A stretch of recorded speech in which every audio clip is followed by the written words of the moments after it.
Are you looking to create an environment where people can throw out any and every idea and they can fail? If it's a bad idea, it's okay. And so then if that's the impact you want to have, then thinking about, okay, what are the intentions that I'm bringing to this meeting, bringing to this conversation, and how do those two align? Because when there's a gap in between the intention and the impact, that's where we have miscommunication, it's misunderstanding, and that left unaddressed just builds and builds and builds into conflict. So if we can align that intention and impact, then are communicating much more effectively, and we're thinking about what does the other person need to hear, not just what I want to say.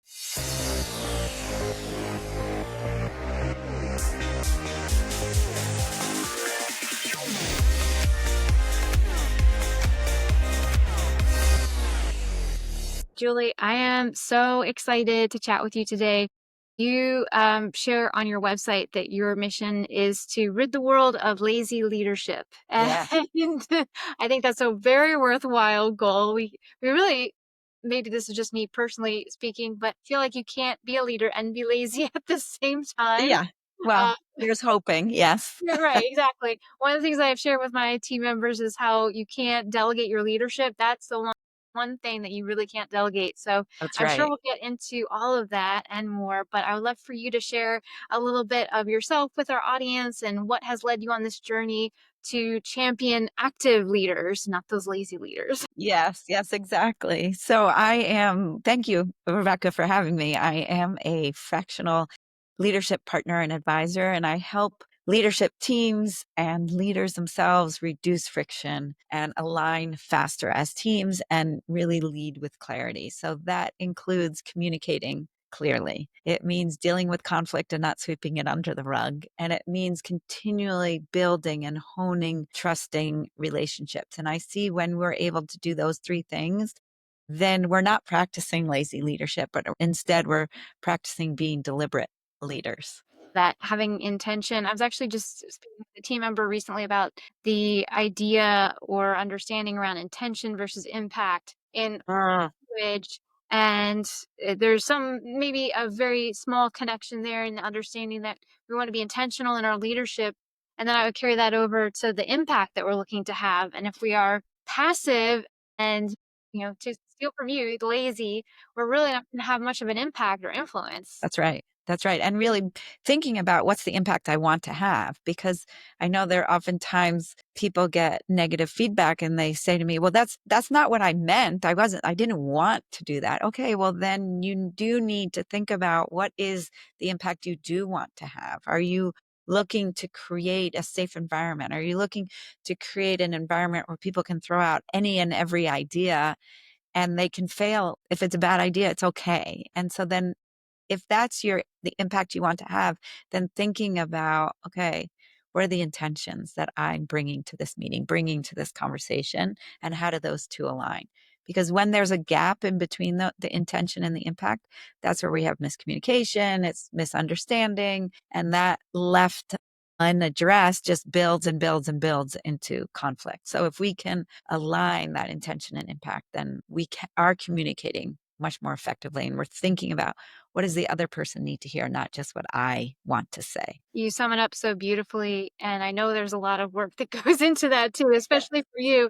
What brought you on your journey towards helping people with that? And was there a big sort of aha moment attached to Yeah. that, or was it something that compounded over the years? Yeah, so I have been really lucky. I started my career in Boston and worked at Harvard University and Harvard Business School and some other organizations. And I was really lucky to work with some amazing managers and bosses. And at the same time, I was pretty quiet and reluctant to speak up. And 20 years ago, there wasn't the support that there is now. And so when I started realizing like I can have an impact on people in a different way and I can help the Julies of today, speak up and really be more intentional about how they're showing up, whether it's leadership or someone who's right out of university. I decided to get certified as a coach and really start building my mastery of leadership, whether it was taking courses or reading or listening. I mean, there's so much information out there sometimes it can be a little bit overwhelming, but that really honed this desire to help other people with their career. So I felt at times that I was floundering. I felt in reflecting back that I made some poor decisions, I turned down a promotion at one point because I just loved what I was doing and the interaction that I was having with our donors.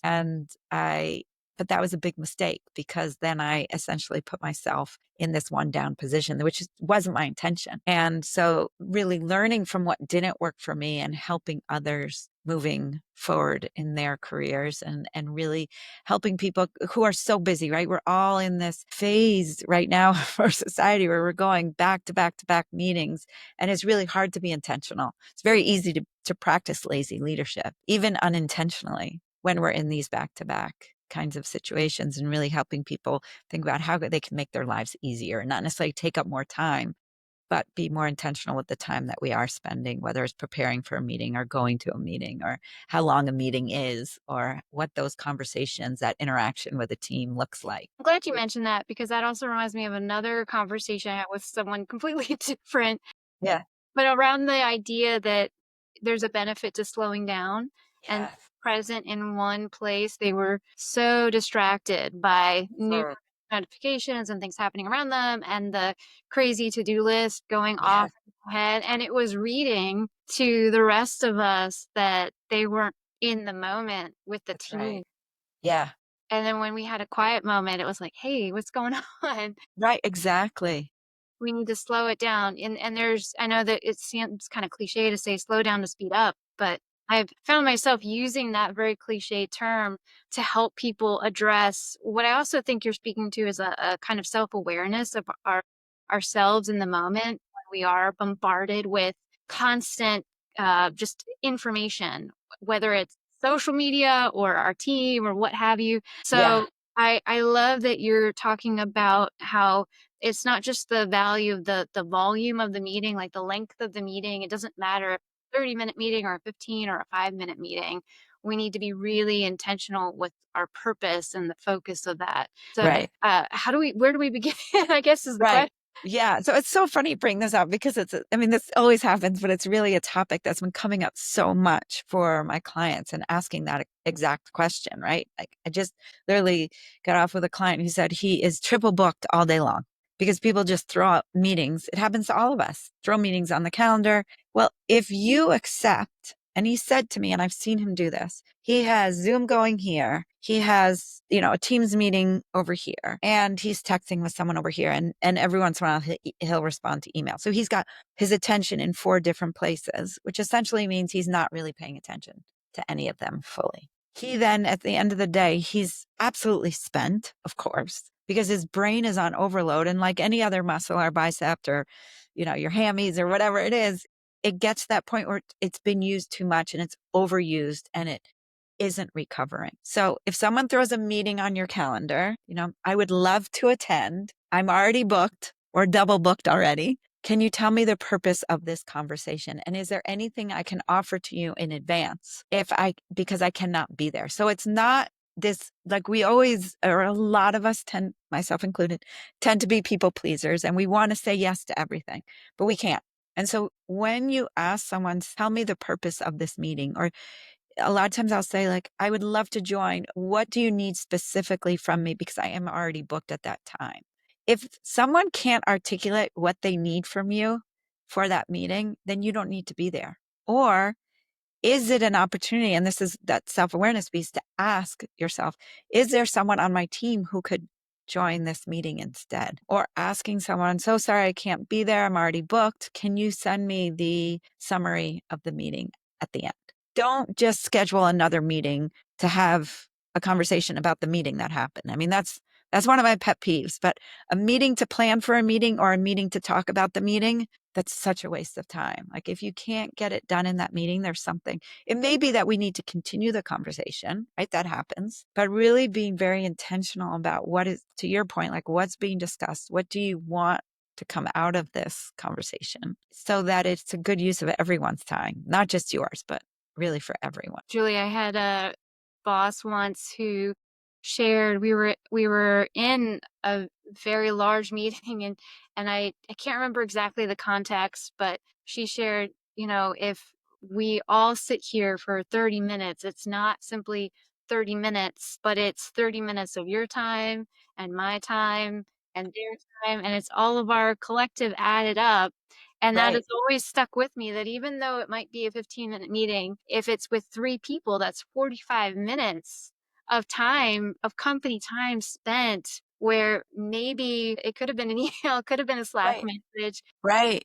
Yeah. So I love that you share that. And then it also reminds me of my sort of pet peeve, which I've talked a couple of times before with other folks, and nobody's ever disagreed with me. So I'm curious if you have any feedback for me or two. But I always hate the messages that are like, "Hey, do you have a second?" Or Huh. "Hey, can we talk?" Because to me, that could be a whole lengthy meeting too that Yeah. maybe doesn't need to happen. I don't know if you have any thoughts around that as well. Yeah. Well, I have one question. When you get that email, like, or text or Slack, hey, do you have a minute? What is your natural response in that moment? My natural response is no, but or Yeah. in my mind, I'm like, it depends. Yeah. What are we Right. asking? And that's where I ultimately go to, well, if it's someone who's superior to me in terms of authority in a work situation, then I'm going to ask, well, here's what my priority is right now. What's the urgency level? And then I can help determine my availability. And I try to remain super flexible. And then with my team, I make sure that I'm sharing why I might need to meet with them if it is something urgent. Typically, I check their calendar to make sure that there is some buffer time, flexible time there, and I encourage all of them to do the same too. Don't ask a team member for a meeting if you're not willing to share what that topic is going to be about. Exactly. Exactly. Because, and the reason I asked you that question, not to deflect, but because so often I hear people say, my God, I got a text or a Slack message from my boss wanting to meet. And they automatically, worst case scenario, right? Like, I'm going to get fired. I've lost all my funding. I have to lay off my whole team. They automatically go to this negative place. And it could be that the boss or someone just wants to tell you, hey, great job. And here's what you did that was really helpful. And, or we have this great opportunity. I want to give this to you. So I agree with you. Set a little bit of context. This just happened with a client of mine, and she received one of the, hey, are you around? Are you in the office? Because, right, like most of us, 3 days in, 2 days in home. And she wrote back, yes. Like, what's going on? And he needed help ordering some flowers for someone, for a client of theirs. Right. And so it was like, we laughed that it was like a really funny, but if you automatically like steel yourself or like, what have I done wrong? What mistake did I make? Then you're not going into that like, oh, I'm just ordering flowers. Okay, that's fine. So really knowing where you're coming from, what's needed. And that goes back to my whole point that I started, that I really help teams communicate with clarity. Right. And that makes a difference. So we don't go into that spot of, "Oh, I'm being laid off or I need to lay off my team," assuming the worst. But because we've talked about assuming positive intent for decades, but not everyone does. And then that's hard to do, especially when you get a message from someone who's more senior to you and you want to be flexible and you want to be accommodating, but your mind is definitely going to the negative. Oh yeah, it can be Yeah. erasing. Yeah, Yeah.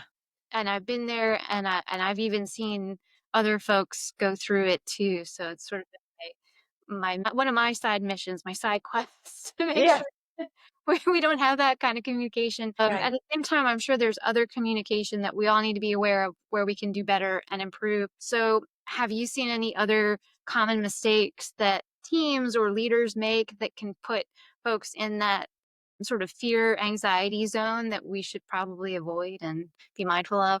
And so a lot of times, we're just when I was saying like, oh, you did a great job, like that's really nice to hear, but it's useless, right? It's like empty calories. Like it doesn't help. So I always say to people, if you're going to give feedback, make it actionable, tangible. It should be direct. It should be kind, but give it so that someone, and when I say actionable, I really mean that someone can do something, they can change their behavior. So it's always really important to, if you're going to give feedback, is one, to give some meat to it, but also to share what you want to see instead. So even if they did a good job and you're commending them, tell them specifically what they did that was good.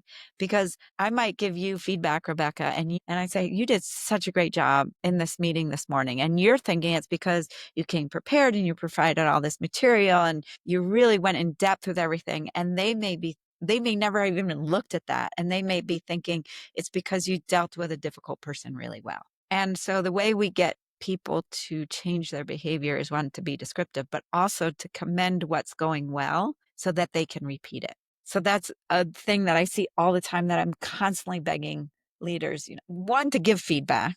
That's the big thing, not once a year, but at natural inflection points, maybe a project has come to an end, or there was something big that came to resolution, or there was a big meeting with a client.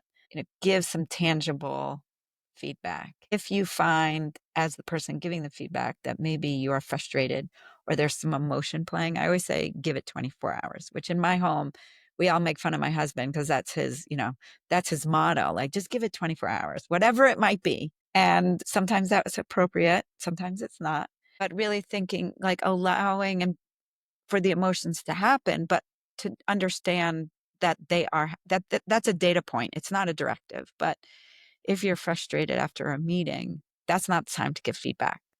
Again, give it to 24 hours. You might have a better perspective the next day. Yeah, it's hard. I think having discernment is important. And again, that self-awareness of how you're feeling before you give that feedback. I know I've given feedback too soon and not done that 24 hours, and maybe Yeah. it's not come across as caring. I like Hmm. the Kim Scott approach to that radical Yes. behavior. And Yes. so Totally. and that goes back to intention too, right? Because our Right. intent might be to have that transparency and have that care. And there's a point that you made about you not waiting too long. Because if we wait too long, then the actual real important moment might have passed for something that they need to hear, but we're maybe not considering the priorities of it too. Right. So there's a lot of nuance to feedback. Yes. I Yes. remember I was sitting in a Kim Scott talk. It was right when her book first came out. And I was with colleagues and several supervisors. And she was talking about giving feedback to your boss. And all of the bosses got really tense and tight. Yes. And it did Yes. not that did not go over well. We Yeah. never implemented any kind of 360-degree feedback, but I've always thought about that, and I thought, "Well, how can I ask for feedback as a leader when people might be afraid of how to deliver it?" And then on along the same lines, if we are delivering feedback to those in a position above us, what is the best way to share that feedback, remembering that they're human too, and Right. we don't we want to treat them with the same kind of kindness and respect that we would hopefully get in return. Yeah, so I love Adam Grant and his approach, the professor from Wharton, and he talks about being kind in your delivery and direct in your messaging. So that's what I always keep in mind with people, and I have a formula of how to give feedback, but if you can take a step back, think about, how do I do this? How do I be direct? Like, don't beat around the bush, because that just leads to confusion, but being kind. And that certainly, I mean, that my mom always talks about, like, kindness is what matters so much. So, I that was drilled into me at a young age, but it does stick, and it does make a difference in terms of what people are able to hear. The other thing I talk about is building on the golden rule, treat others as you would like to be treated. Tony D'Alessandro created the platinum rule, which is treat others as they would like to be treated. And then I developed the titanium rule, which is speak to others the way they want and need to be spoken to. So it goes back to that intent impact that we talked about earlier, but really thinking about, okay, I have to give Rebecca feedback. What matters to her? What does she need to hear? Is she a data person? Is she a story person? Is she a systems person? Is she really a visionary? Like, what do I need to say so that she can hear this and digest it? Not what do I need to say? What do I need to get off my chest? But more, what do I need to share with Rebecca? And how do I do that in a way that she can hear it? That is a great point. I love that you have the different layers of that too, and you have your own Right. framework. I think that's really great. Yeah.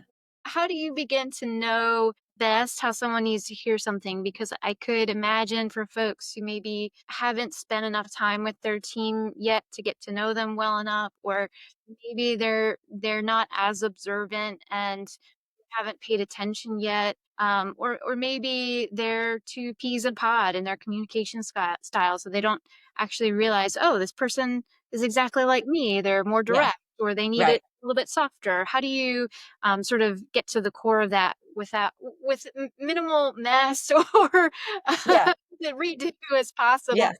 Yeah. So the easiest way is there's a tool called Emergenetics, which is a communications assessment tool. I'm a master trainer with them, and it pulls out the 4 ways that humans tend to think. And so you could be one of the 4, or you could be all 4, or 2, or 3. And then it also looks at 3 behavioral attributes of how we naturally, what's comfortable for us and how we show up. So are we external processors and we need to talk through a problem? Are we internal processors where we need to think through a problem before we can share what we're thinking? And I mean, this is like the easiest way to do it. When we know how we prefer to show up, it really helps people understand, how do I communicate with this person, and what's the environment? What are the behaviors that I can notice about them? Because we often, I see with people, is misunderstanding or misinterpretation of behaviors. If, like, you're nodding your head and smiling, that is communicating to me, oh, Rebecca likes what I have to say. There are people who are internal processors who internally might be nodding their head and smiling, but what you see externally is just a poker face. And you may misinterpret that poker face as disagreement, or, my gosh, she doesn't like what I'm saying, or anything like that. So really understanding and paying attention, if you're not going to do the assessment, really paying attention. Is this someone who comes in and says, hey, can I talk this through with you? You hear that or something like that, they're an external processor. If you notice someone who, let's say after a conversation or a meeting, maybe the next day comes back and says, hey, I've been thinking about our last conversation, they're probably an internal processor, because they're processing what that conversation was, and then they're having more ideas. So they're coming back. And one is not better than the other. So the tool really helps you think about how you're communicating with other people so that you don't have that gap between intentions and impact. That sounds like a really great tool, and I can imagine really helpful for folks who are working remotely too still, and they need that Exactly. extra resource to be able to crack into how their team dynamically operates as individuals Exactly. and as a group too. Yeah. And it's really helpful to understand yourself. And there's so many tools that are really great with that. But where I see it really helpful is what you just mentioned, that the team dynamics and understanding how this team will naturally flow and what are we missing? Like, what are our blind spots together as a team? I love that. Julie, I so we could talk all night because Yeah. communication is one of my favorite topics. One Yes. thing that we never really covered in an episode yet before is that they're very direct and very honest. They don't have a sort of filter maybe on what's appropriate.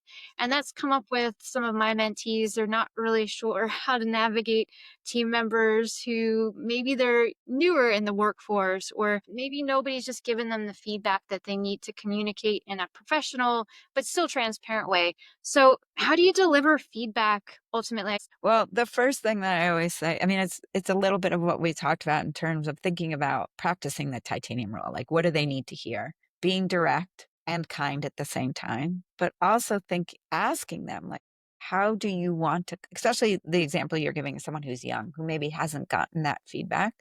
How do you want to show up? How do you want to be seen? What do you want your reputation to be? So asking those questions and then being able to say, it may not be your intention, but this is how you're coming across. Can I work with you and help you in any way so that you come across and you change that perception? Because then it's the consistent behavior that has to happen to change that. Also, being specific in terms of, in yesterday's meeting with Rebecca, you cut her off. You didn't allow her to speak. You weren't open to other people's ideas. Being as specific, even though that's hard to hear, even as I was saying it, it's like, I don't wanna be the recipient of that, but I also don't wanna keep going on in my career and not being told that. Yeah, and so really thinking about and noticing how it's landing with someone. So once you give the feedback, which is hard on you, but it's harder on them, is, giving them a moment, letting them digest it. If you notice any emotion, maybe their eyes get watery. Maybe they're all of a sudden they're closing their arms and their body language is closed off. To say to them, I know this is hard to hear. Would you like to come back this afternoon to continue our conversation? Do you want to go think about this for a little bit? Do you want to come back tomorrow? What do you need? So that your discomfort is put aside and really focus on them and what they need. I think that's wonderful advice. And I'm glad you encourage folks to take a pause and slow down even the conversation because they might need that moment to breathe and come back Right, with a clearer head, especially if they're not expecting that's the conversation. They're not, right, well, we prep them, hey, we need to have a right, whole conversation or I need to right. get feedback. Yeah. Well, Julie, we could really talk for hours. I know the bite-sized episode. I Yes, want people to be able to connect with you too because you've got a wealth of wisdom and ways that people can glean from that and learn from you. So I want to make sure that people can find you and connect with you online. yeah. So I always recommend people connect with me on LinkedIn. I have a monthly newsletter that is practical in nature. So it only comes out once a month. My goal is that it takes 4 minutes or less to read. Sometimes it's even shorter. And certainly, if there's something that you try, I would love to hear from this conversation with Rebecca. I'd love to hear what you're trying. And if you have any questions or thoughts, I also have a website, julieholunga.com. And so you can find me in those places. I have a YouTube channel. Wonderful. We'll make sure that folks can access you where they like to peruse and get all of their information and hopefully they'll connect. Thank you so much, Julie. You are welcome back anytime. I know we've got a lot more and we've got to spread your mission. No lazy leaders. Yes, yes. Thank you, Rebecca. It's been a great conversation. Thank you. And thank you to our wonderful audience. It's been another episode of Bad Bosses, Great Leaders, the podcast.